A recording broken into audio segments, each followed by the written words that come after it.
রব আমাদের সবচাইতে কাছে। ইয়াকা না'বুদু ওয়া ইয়াকা নাস্তাইন, শুধু তোমারই কাছে সাহায্য চাই, আর কারোর কাছে না। এই হাত আল্লাহর কাছে উঠবে, আর কারোর কাছে নয়। কপাল, কিছু মানুষ আছে মানুষের পায়ের উপরে পড়ে পায়ে চুমু খায়, পায়ে সেজদা করে। অসংখ্য জায়গায় দেখেছি নারীরা পীরের পায়ে সেজদা করছে। আমি বললাম ভাই শোনো, হাক্কানি পীরদের আমরা সম্মান করি, হাক্কানি ওলি যারা তাদেরকে আমরা মর্যাদা দিই, হাক্কানি ওলিদের দ্বারাই দিনের কাজ হয়েছে, হাক্কানি পীরদের সোহবতে থাকলে দুনিয়া আখেরাতে কল্যাণ আছে। কিন্তু যে পীরের কাছে নারী সেজদা করে, যে পীরের পায়ে নারীরা পা টেপে, যে পীরের পায়ের উপরে নারীরা গিয়ে মাথা ঠোকে, এটা পীর হলো কি করে? একে পীর কি দেখে বলছেন? কোন কোন জিনিস থেকে আপনি পীর ধরলেন? পীর কোনদিন নারীর সঙ্গে মিশবে? সেজদা দিচ্ছেন। এই কপালটা কার জন্য, কার সামনে নিচু করতে আল্লাহ বলেছেন আপনার জানা নাই? লা তাসজুদু লিশ-শামসি ওয়ালা লিল-কামার ওয়াসজুদু লিল্লাহিল্লাযী খালাকাহুন্না ইন কুনতুম ইয়াহু তা'বুদুন। আল্লাহ বলছে শোনো, ওই সূর্যকে সেজদা করো না, চাঁদকে সেজদা করো না, সেজদা করো তাকে, চাঁদ এবং সূর্যের মালিক যিনি, সেজদা করো তাকে। সুবহানাল্লাহ বলুন। জীবনে কারোর সামনে মাথা নিচু করবেন না। মাথা নিচু করা জাতি মুসলমান নয়, মুশরিক হতে পারে, ইহুদি হতে পারে, খ্রিস্টান হতে পারে, নাসারা হতে পারে, বেঈমান হতে পারে, মাজার পূজারী হতে পারে, কবর পূজারী হতে পারে, পীর পূজারী হতে পারে। যারা প্রকৃত মুসলমান, যারা নবীর উম্মত, সত্যিকারের যারা আল্লাহ প্রেমিক লোক, সত্যিকারের যারা আলেম প্রেমিক লোক, সত্যিকারের যারা কোরআন সুন্নাহ প্রেমিক লোক, তারা আলেমদের সম্মান করে, পীরকে মর্যাদা দেয়, পীরের হাতে হাত দিয়ে মুসাফা করে, কিন্তু সেজদা দেয় না, মাথা নিচু করে না। মাথা শুধু আল্লাহর জন্য নিচু হবে। এই মাথাটা কে দিয়েছেন? কে দিয়েছেন? আল্লাহ। আল্লাহ ছাড়া কারোর কাছে মাথা নিচু করা শিরক এবং হারাম। এমনও মাজার আছে আপনাদের কেশপুরে, সেখানে মেয়েরা সেজদা করছে, প্রকাশ্য সেজদা চলছে। আস্তাগফিরুল্লাহিল আযীম। কপাল নিচু করবেন না কারোর সামনে। এই কপাল আর নাক বড় মর্যাদার, বড় সম্মানের। এটা আল্লাহ ছাড়া কোনো মানুষের সামনে নিচু করা শিরক, হারাম, ঈমান চলে যাবে, সঙ্গে সঙ্গে বেঈমান হয়ে যাবে। আল্লাহ বরদাস্ত করবেন না। আল্লাহ, আপনি মদ খেয়েছেন, আল্লাহ ইচ্ছা করলে ক্ষমা করতে পারে, শাস্তি দিতে পারে। সুদ খেয়েছেন, তওবা করলে আল্লাহ মাফ করে দিতে পারে। জিনা করেছেন, মাফ করে দিতে পারে। ইভেন মানুষ খুন করেছে, আল্লাহ আপনাকে ইচ্ছা করলে ক্ষমা করতে পারে। আপনি জুয়া খেলেছেন, আল্লাহ ইচ্ছা করলে ক্ষমা করতে পারে। আপনি ডাকাতি করেছেন, আল্লাহ ইচ্ছা করলে ক্ষমা করতে পারে। ইয়াগফিরু লিমান ইয়াশা ওয়া ইয়াযিবু মান ইয়াশা। ইচ্ছা করলে তিনি ক্ষমা করতে পারেন, ইচ্ছা করলে আযাব দিতে পারেন। কিন্তু ওই পাপটা আল্লাহ ক্ষমা করবেন না যে মসজিদ ছেড়ে, আল্লাহর ঘর ছেড়ে কোনো কবর, কোনো মাজারে গিয়ে আর মাথা নিচু করবেন। কিসের জন্য, কোন দুঃখে মাথা নিচু করবেন ভাই? সেজদাকার আল্লাহর, বড় সেজদাকার আল্লাহর। ওয়ামান আদাল্লু মিম্মান ইয়াদউ মিন দুনিল্লাহি মান লা ইস্তাজিবু লাহু ইলা ইয়াউমিল কিয়ামাতি ওয়া হুম আন দুআইহিম গাফিলুন। 26 নম্বর পারা, প্রথম নম্বর পৃষ্ঠা, 6 নম্বর লাইনে 4 নম্বর আয়াত, সূরা আহকাফ। কোরআন শোনাচ্ছে তার চাইতে বড় গোমরাহ, তার চাইতে বড় পথভ্রষ্ট। আচ্ছা, আমি এগুলো গল্প বলছি বলে মনে হচ্ছে তাই তো নাকি? হ্যাঁ, আমি যদি ভুল বলি আলেমরা বসে আছেন, ঘপ করে ধরবে। কি ভাই শুনছেন? হ্যাঁ, আলেমরা ধরে দেবে যে আপনি ভুল কথা বলছেন। ইমানের কথা হচ্ছে এগুলো, আপনার ইমান যাতে নষ্ট না হয়। মদ খেয়েছেন, সুদ খেয়েছেন, জিনা করেছেন, অনেক কিছু করেছেন, মাফ করে দিতে পারেন কে? আল্লাহ। একটাই পাপ ক্ষমার অযোগ্য, ওটা ক্ষমা করবেন না, ওটা ক্ষমা হবে না। সেই পাপটা হচ্ছে ওই আল্লাহর সমকক্ষ মনে করে কারোর সামনে মাথা নিচু করা, আল্লাহকে আল্লাহর ক্ষমতার অধিকারী মনে করে কারোর সামনে সেজদা দেওয়া, আল্লাহর আল্লাহর ক্ষমতার সঙ্গে পার্টিসিপেট মনে করে কারোর কাছে হাত তুলে কাঁদা, আল্লাহর যে ক্ষমতা আছে তিনি কারোর ক্ষমতার ভাগ দিয়েছেন এই মনে করে মনে দুঃখ কষ্ট পৃথিবীর কোনো গায়রুল্লাহর কাছে বলা, এইটা আল্লাহ ক্ষমা করবেন না। এই পাপ থেকে বেঁচে থাকবে, বলুন ইনশাআল্লাহ। ওমান আদাল্লু মিম্মান ইয়াদউ মিন দুনিল্লাহ। আল্লাহ বলছেন তার চাইতে বড় গোমরাহ, তার চাইতে বড় পথভ্রষ্ট কে আর আছে বলো? কোন ব্যক্তি, যে ব্যক্তি আল্লাহ ছেড়ে অন্য কারোর কাছে ফরিয়াদ করে, অন্য কারোর কাছে হাত তোলে, মনের দুঃখ কষ্ট হলে আগে সকলে আল্লাহকে বলবো, বলুন ইনশাআল্লাহ। আল্লাহ ছাড়া কাউকে বলো না, কারোর কাছে কেঁদো না। কোরআন শোনাচ্ছে, তুমি যদি কিয়ামত পর্যন্ত কোন কবরে কোন ব্যক্তির কাছে ডাকো, কোন কবরের কাছে কোন সেজদা দিয়ে সেখানে মান্নত করে সেখানে মাথা যদি ঠুকতে থাকো, আল্লাহ বলছে কিয়ামত পর্যন্ত তোমার ডাকে তারা সাড়া দেবে না, কারণ তোমার দোয়া সম্পর্কে তারা গাফেল। তারা গাফেল। যিনি কবরে আছেন তিনি যদি সত্যি আল্লাহর ওলি হন, তিনি জান্নাতের সুখে শান্তিতে আরামে ঘুমাচ্ছেন, সুবহানাল্লাহ বলে। আর আপনি ডিস্টার্ব করছেন কি? একটা লোক ঘুমাচ্ছে, ডিস্টার্ব হচ্ছে না? ডিস্টার্ব করছেন কেন? কবর কাছে কেন ডিস্টার্ব করছেন? জিয়ারত করুন, আসসালামু আলাইকুম ইয়া আহলাল কুবুর, সওয়াব পাবেন, সওয়াব পাবেন। ঠিক আছে? এখানে জলসা হচ্ছে, এরকম ফ্রি ফায়ার আওয়াজ আসছে, শুনতে পাচ্ছেন? শুনতে পাচ্ছেন? ফ্রি ফায়ার আওয়াজ আসছে, শুনতে পাচ্ছেন? আওয়াজ শুনতে পাচ্ছেন? মানে শয়তান বেঁচে আছে। শয়তান দেখছে প্যান্ডেলের ভিতরে ঢুকতে পারবো না, বাইরে থেকে ফায়ার করি। কি বুঝলেন? এখনো মাল কানে আওয়াজ আসছে, বুঝতে পারছেন না যে কার বলছে? কারণ এখন তো আর মানুষ নাই, মানুষ জানোয়ার। কান থেকে যারা কানে আওয়াজ শোনে না, চোখ থেকে যারা চোখ থেকে দেখে না, অন্তর থেকে যারা ভাবনা চিন্তা করে না, ওরা মানুষ না, ওরা জানোয়ার। আরে ভাই বলছেন না কেন? ওরা কি শুধু জানোয়ার? জানোয়ারের চাইতে আরো খারাপ। আমার কথা নয়, 9 নম্বর পারা 13 নম্বর পৃষ্ঠা 1 নম্বর লাইন 179 সূরার নাম আরাফ, কোরআন। আল্লাহ বলছে শোনো, ওয়ালা কদ জারাআনা, একটু জানোয়ার সম্পর্কে দু চারটে চিনি দি। জানোয়ার করা ভাই শুনছেন? জানোয়ার, একটু জানোয়ার চিনে রাখুন। ওয়ালা কদ জারাআনা লি জাহান্নামা কাসীরাম মিনাল জিন্নি ওয়াল ইনস লাহুম কুলুবুল লা ইয়াফকাহুনা বিহা ওয়া লাহুম আইনুন লা ইবসিরুনা বিহা ওয়া লাহুম আযানুন লা ইয়াসমাউনা বিহা উলাইকা কাল আনআম বাল হুম আযাল উলাইকা হুমুল গাফিলুন।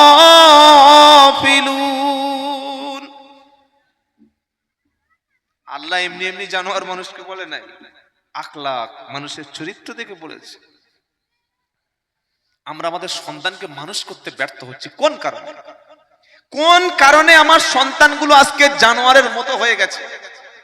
সমাজের দিকে তাকান, জানোয়ার চোখে দেখতে পাবেন, গরুও লজ্জা পাবে, ছাগলে লজ্জা পাবে, কুকুরেও লজ্জা পাবে।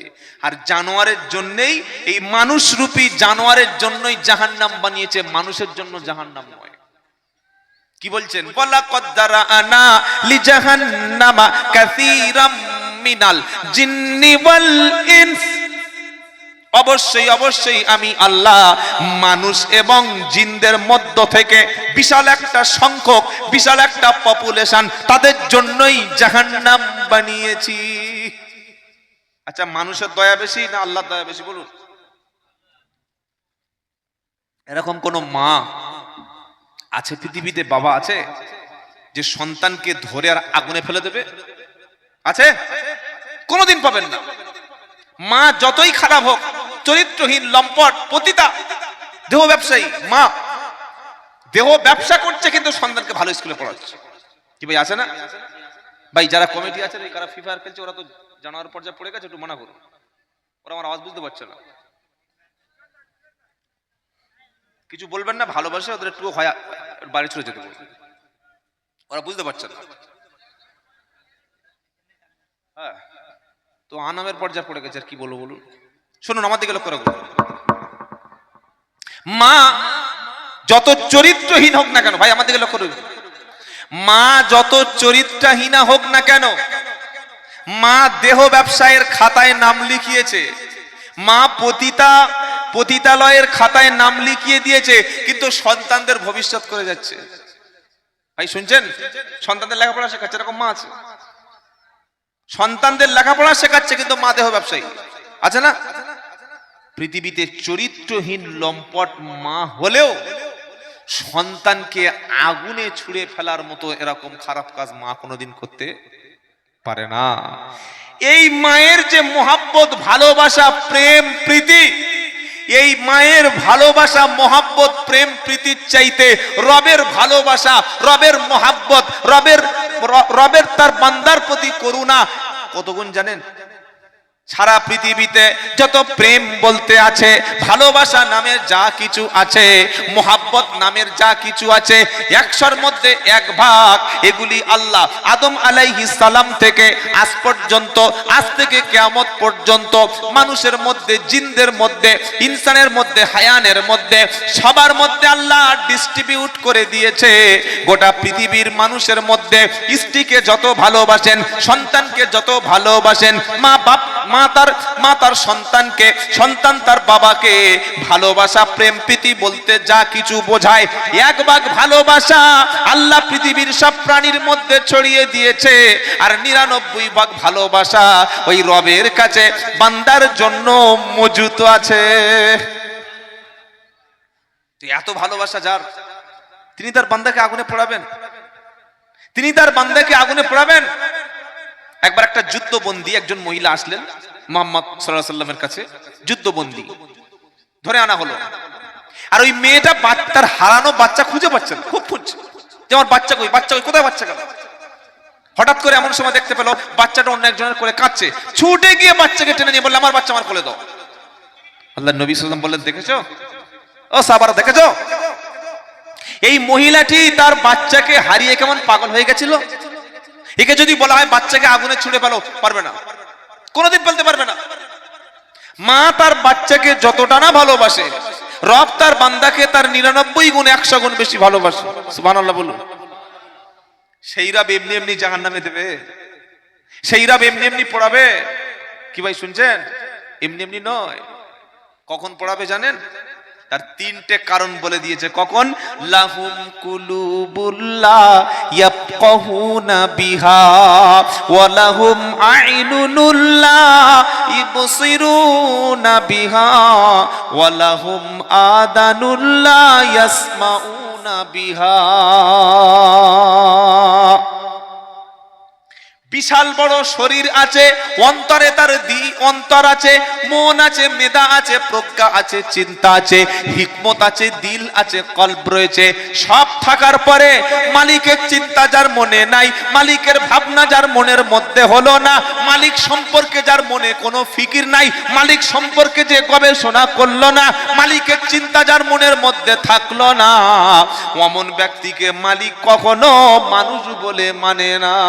চোখ দিয়েছি, আসমান দেখে, জমিন দেখে, চাঁদ দেখে, সূর্য দেখে, ভালো দেখে, খারাপ দেখে, আলো দেখে, অন্ধকার দেখে, পৃথিবীর সব খবর দেখে, ইন্টারনেট দেখে, গুগল দেখে, চ্যাট জিপিটি দেখে, ভালো মন্দ সব তথ্যগুলো ভেরিফিকেশন করে, পৃথিবীর প্রত্যেকটি হিসাব রাখে, কোন দেশে কি হচ্ছে সবকিছু খবর রাখে, সবকিছু চোখ দিয়ে দেখতে পায়। কিন্তু রবের সৃষ্টি চোখ দিয়ে দেখে রবকে স্বীকার করতে চায় না। দেখেও যারা দেখে না, কোরআন বলছে ওরা মানুষ না। যাদের কান আছে, কান থেকে কেউ ডাকলো সেদিকে ছুটে চলে গেল, কেউ ইশারা করলো ছুটে চলে গেল, কানের মধ্যে ছোট্ট একটা পাশ থেকে কেউ ডাকলো তার দিকে সাড়া দিল। রবের আওয়াজ, রবের আজানের শব্দ মাইক দিয়ে কানে 5 দোকানে 10 বার করে ডাকা হলো, হাইয়া আলা সালাহ। গোলাম যখন ওই রবের ডাক শুনে মসজিদে গেল না, আল্লাহ বলছে এমন গোলাম আর মানুষ না, ও তো জানোয়ার। উলাইকা কাল আনআম, ও হচ্ছে চতুষ্পদ, ও হলো জানোয়ার। চোখ থাকতে যে দেখলো না, কান থাকতে যে রবকে চিনলো না, অন্তর থেকে রবকে যে ভাবলো না, ও হলো জানোয়ার। জানোয়ার শুধু আল্লাহ বললেন না, আল্লাহ বললেন বালহুম আযাল, বরং জানোয়ারের চাইতে আরো নিকৃষ্ট। আপনি কুকুর পুষে দেখুন, যদি শরিয়াতে কুকুর পোষা ঠিক নয় কোনো কারণ ছাড়া, একটা কুকুরকে আপনি ভালো করে খাওয়াবেন, খাইয়ে এক মেরে পা ভেঙে দিয়েছে, হেউ হেউ করতে করতে অনেক দূর চলে গেছে। যেহেতু আপনি মালিক তাকে মেরেছে, আবার কাছে গিয়ে ডাকুন, আয় বাবা আয়। ওই খোঁড়া পা দিয়ে আপনার কাছে এসে বলবে আই এম এক্সট্রিমলি সরি, দুঃখ প্রকাশ করবে, অথচ ভুল আপনি করেছেন। কুকুর তার মালিককে চেনে, মুসলমান মালিককে চিনতে পারে? মুসলমান তার মালিকের ভুলে গেছে অনেক আগে। আমি প্রথমেই বসে সেই কথা বলেছি, মুসলমান মালিককে ভুলে গেছে, মালিককে চিনতে পারছে না, রব চিনতে পারছে না, রবের থেকে সম্পর্ক দূরে। আল্লাহর ঘর মসজিদ, আসুন সম্পর্ক তৈরি করুন, রবের কাছে কথা বলুন। কেন আমরা আজকের আল্লাহর অবাধ্য হব?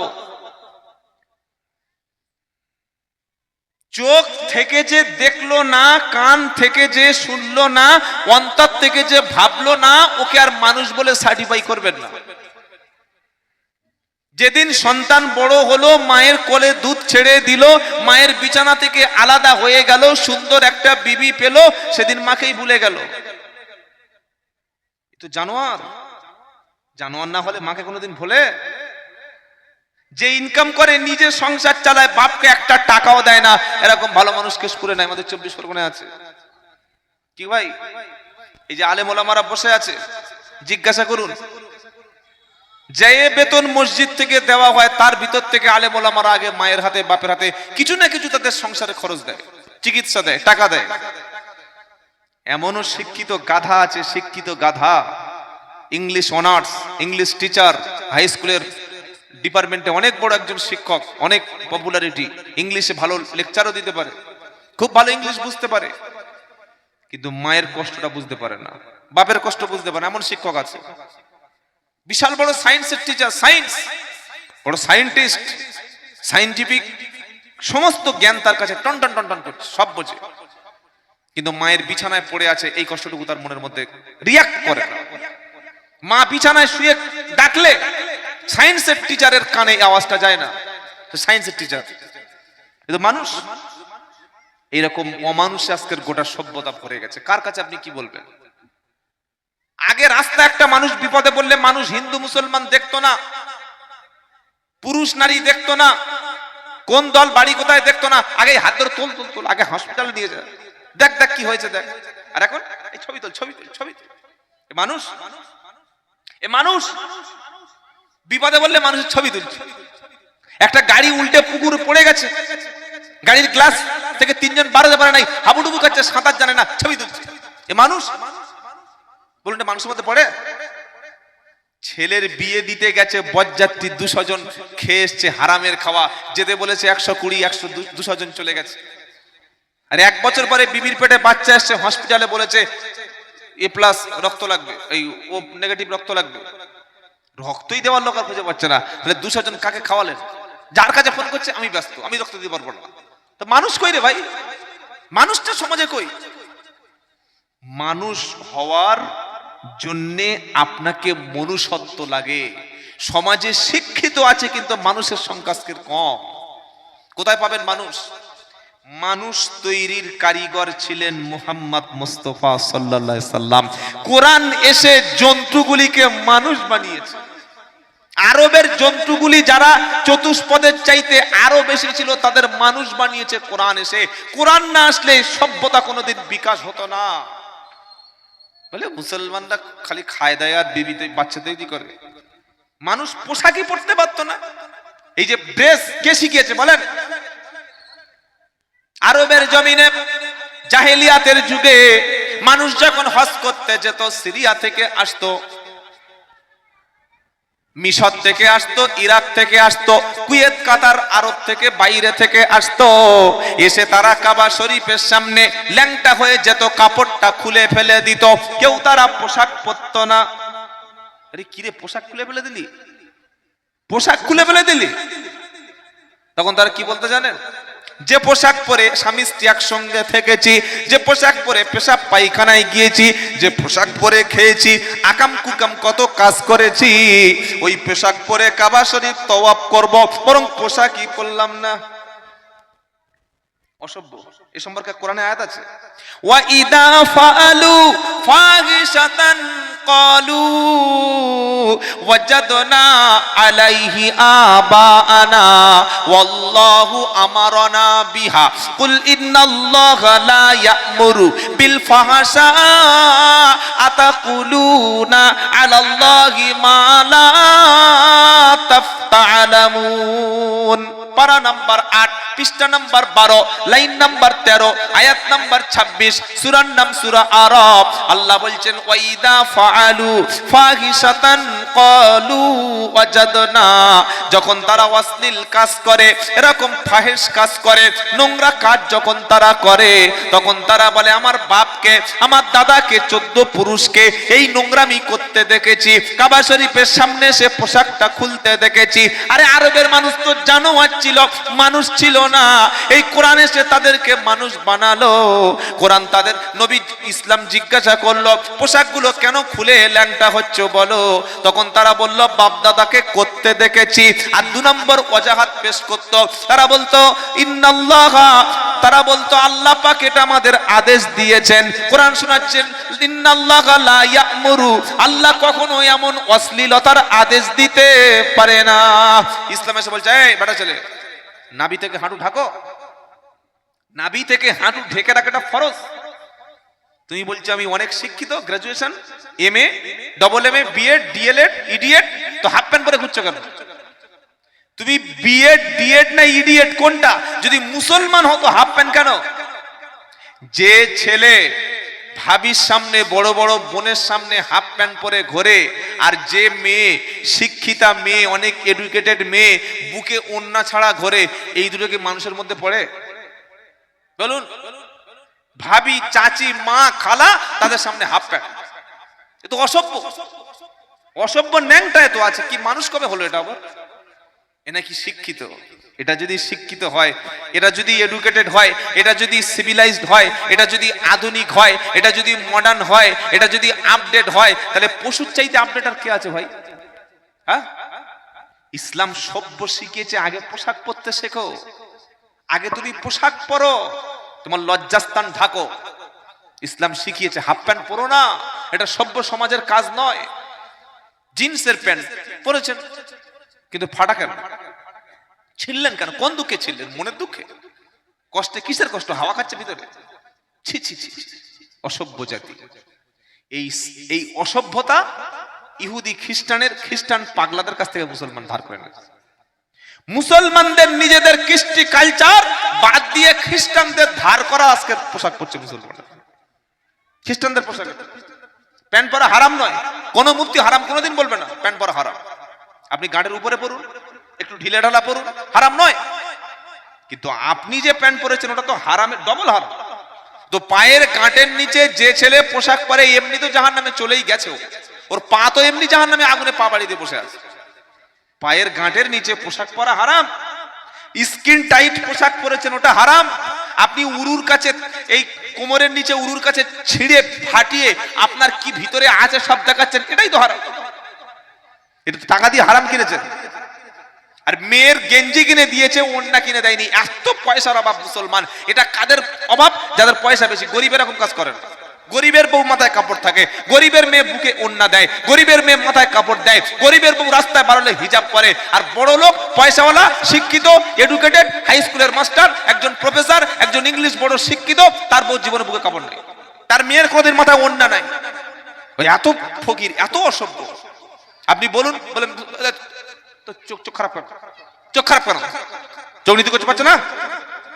আল্লাহ তোমাকে বলেছে তুমি ল্যাংটা হয়ে সমাজে বার হও, এটাই তোমাকে শিখিয়েছে। ইসলাম এসেছিল বলে পোশাক পরতে পাচ্ছেন, তা না হলে উলঙ্গই থেকে যেতেন।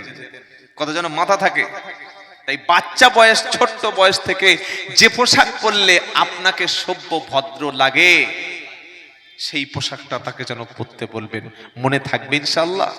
মেয়েকে বলুন যে মাথা ঢেকে দোকানে যাবে, মাথা ঢেকে টিউশনে যাবে, মাথা ঢেকে স্কুলে যাবে, মাথা ঢেকে কলেজে যাবে। বৌমাকে বলুন বৌমা তোমার দেওর এসছে, তোমার স্বামীর ছোট ভাই এসছে, তোমার বোনাই এসছে, তোমার অন্য একটা আত্মীয় এসছে, ঘরের ভিতরে চলে যাও, মাথাটা ঢেকে নাও, মুখটা ঢেকে নাও, গলাটা ঢেকে নাও, মাথায় ওড়না দাও। এটা বলতে পারবেন? আজান হচ্ছে সঙ্গে সঙ্গে কে বলেছে ফতোয়া? কোন মুফতি সাহেব দিয়েছে আজানের সময় মাথায় কাপড় দিয়েছেন? আজানের সময় দিতে হবে আর বাদ বাকি সময় খোলা কে বললো? ইসলাম এরকম বলেছে নাকি? আপনার কেন ভুলভাল কাজ করছেন? একটা নারীর সবচাইতে আসল আসল নারীর মধ্যে সবচাইতে মূল্যবান সম্পদ হচ্ছে তার সতীত্ব, তার সম্ভ্রম, তার ইজ্জত। ইজ্জত চলে গেল, সতীত্ব চলে গেল, তার লজ্জা চলে গেল, হায়া চলে গেল, ওই নারীর 4 পয়সা দাম নাই। মেয়েদের হায়া বলতে আজকে কিছু আছে? হায়া বলতে কিছু আছে মেয়েদের? হায়া শরম থাকলে বন্ধন অফিসে নাম লেখায়, মহিলা সমিতিতে নাম লেখায়। হায়া শরম থাকলে বিয়ে বাড়িতে ব্লাউজ লোক বাইরের লোক দেখতে পায়। আমার বউর ব্লাউজ বাইরের লোক দেখতে পাবে, মৌলানা সাহেবের বউ ব্লাউজ বাইরের লোক দেখতে পাবে, মুফতি সাহেবের স্ত্রীর ব্লাউজ বাইরের লোক চিনতে পাবে। আমি এমন লেখাপড়া শিখেছি, বিয়ে বাড়িতে আমার বউকে নিয়ে গেছি, ওই এমন কাপড় পরিয়ে ব্লাউজ পর্যন্ত হলুদ ডিজাইন বলে দিচ্ছে, সব সব বলে দিচ্ছে। ছি ছি ছি ছি, হারাম, জায়েজ না। যুগটা হচ্ছে ফিতনার জামানা। আমি আব্দুল্লাহ জুবায়ের, তাই আমি অনেক আগে থেকে আমি বিয়ে বাড়িতে যাই না। একান্ত খুব রিলেটেড হলে সেটা আলাদা, বিয়ে বাড়িতে আমি বরখাত করে দিয়েছি। কোন বিয়ে বাড়ি আপনি যাবেন বলুন? কোন বিয়ে বাড়িতে আপনি খাবেন? কার বাড়ি, কোন বাড়ি যাবেন? অসভ্য, নোংরামি, মুসলমান পরিবেশ। একটা মুসলিম মা বোন কতটুকু হেফাজতের সঙ্গে চলতে হয় জানেন? জানেন কতটুকু হেফাজত চলতে হয়? এই জাতি তো সেই জাতি যে জাতির পেটে গর্ভে ধারণ করেছে উমর ফারুক, সালাউদ্দিন আইয়ুবী রহমতুল্লাহ আলাইহি, বিশ্বের শ্রেষ্ঠ বীর ধারণ করেছে পেটে। আজকে সে বীর আর নাই, কাপুরুষ। মুসলমানের মধ্যে কাপুরুষ। মাকে ভাত দেয় না, বাপকে ভাত দেয় না, মায়ের সামনে নোংরামি করছে, বাপের সামনে নোংরামি করছে। আর নিজেদের মধ্যে এমন অসভ্যতা এসে গেছে, শুধু অসভ্যতা নয়, এই অসভ্যতাকে সোশ্যাল মিডিয়ায় ঢুকে দিয়েছে। ভাই শুনছেন আপনারা? আপনি বার করুন, এমনও মহিলা আছে পাড়ার মধ্যে যারা সোশ্যাল মিডিয়ায় নাচে, যারা টিকটক ভিডিও করে, যারা রিলস ভিডিও বানায়, লক্ষ লক্ষ লক্ষ ভিউ হয়, আর এর থেকে ডলার ইনকাম করে, টাকা ইনকাম করে, নাচে। ছি ছি ছি ছি ছি, আস্তাগফিরুল্লাহিল আযীম। গজব এমনি এমনি আসেনি। তাই মা বোন, আপনার স্ত্রী, আপনার কন্যা, এগুলি হচ্ছে দুনিয়া কুল্লুহা মাতা ওয়া খায়রুল মাতাঈদ দুনিয়াল মারআতু সালিহা। পৃথিবীর সবচাইতে মূল্যবান সম্পদ হলো ইসলামের দৃষ্টিতে একজন সতী, একজন পরেজগার, একজন মুত্তাকি, একজন খোদাভীরু নারী। বলুন সুবহানাল্লাহ। এর মর্যাদা সবচাইতে বেশি। একটা নারীর মর্যাদা, সম্মান ইসলামের সবচাইতে বেশি দিয়েছে। কে বলেছে ইসলাম নারীকে ছোট করেছে? কে বলল? কে আপনাকে শুনিয়েছে ইসলাম নারীকে ছোট করেছে? তারাই বলে যারা নারীদের ঘর থেকে বার করে এনে নারীবাদীরা ভোগ করতে চায়, তারাই বলে ইসলাম নারীকে ছোট করেছে। ইসলাম নারীকে কি দিয়েছে তুমি কি জানো? আম্মা জান আয়েশা সিদ্দিকা রাদিয়াল্লাহু তাআলা আনহা, রাসূল করিম সাল্লাল্লাহু আলাইহি সাল্লামের স্ত্রী, তিনি শিক্ষার্থী ছিলেন। তিনি অনেক সাহাবাদের পর্দার আড়াল থেকে মাসআলা শিক্ষা দিতেন। 2210টা হাদিস শুধু তিনি বর্ণনা করেছেন। অধিকাংশ মাসআলা আয়েশা সিদ্দিকার অবদান। সুবহানাল্লাহ পড়েন। বলে দিল, বললে মুসলমান নারীদেরকে পড়াশোনা করতে মানা করেছে। কে বলল? শুনে রাখুন, এই বিশ্বের জমিনে সর্বপ্রথম যিনি বিশ্ববিদ্যালয়, ইউনিভার্সিটি যিনি তৈরি করেছিলেন, খ্রিস্টান নয়, হিন্দু নয়, ইহুদি নয়, জৈন নয়, বৌদ্ধ নয়, মাজুসি নয়, পৃথিবীর কোন ব্যক্তি। এই পৃথিবীর সর্বপ্রথম ইউনিভার্সিটি তৈরি করেছিলেন মুসলিম মেয়ে, নাম হলো তার ফাতেমা।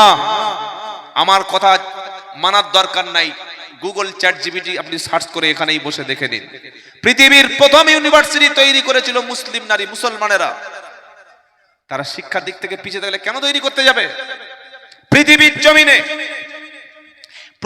সর্বপ্রথমে নারী শিক্ষার আন্দোলন, অনেকে বলে রোকেয়া। আরে ভাই, রোকেয়া তো নাস্তিক ছিল। রোকেয়া চরম ইসলাম বিদ্বেষী ছিল। বর্তমান যে তাসলিমা নাসরিন দেখছেন, তার চাইতে বড় ডেঞ্জারাস ছিল রোকেয়া। তার বই পড়লে আপনি অবাক হয়ে যাবেন। পৃথিবীর জমিনে সর্বপ্রথম নারী শিক্ষার অগ্রণী ভূমিকা পালন করেছিলেন আমাদের আম্মা জান আয়েশা সিদ্দিকা রাদিয়াল্লাহু তাআলা আনহা। বলুন সুবহানাল্লাহ। 2210টা হাদিস তার দ্বারাই বর্ণনা হয়েছে। তিনি সাহাবাদের পর্দার আড়াল থেকে অনেক মাসআলার শিক্ষা দিতেন। আপনি বলছেন ইসলাম মেয়েদেরকে লেখাপড়া শিখতে দেয় নাই, ইসলাম মেয়েদেরকে শিক্ষাই করতে দেয় নাই। মোহাম্মদ ইসলাম এরকম কোন ইসলাম দিয়েছে যে বেটা ছেলেরা লেখাপড়া শিখবে, মেয়েরা শিখতে পারবে না? এরকম কথা ইসলামে আছে নাকি? ভাই আছে?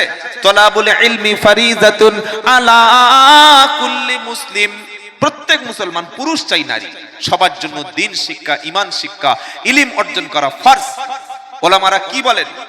যে পড়াশোনা করো, শিক্ষিত হও, কিন্তু এই যে নারী আর পুরুষ যে ফ্রি মিক্সিং, একই পরিবেশ, এডুকেশন, নারী আর পুরুষ একই সঙ্গে বসে একসঙ্গে, এই শিক্ষাটা ইসলাম এখানে রেস্ট্রিকশন করেছে, এখানে ইসলাম বাধা দিয়েছে, কিন্তু শিক্ষায় ইসলাম কোনোদিন বাধা দেয়নি।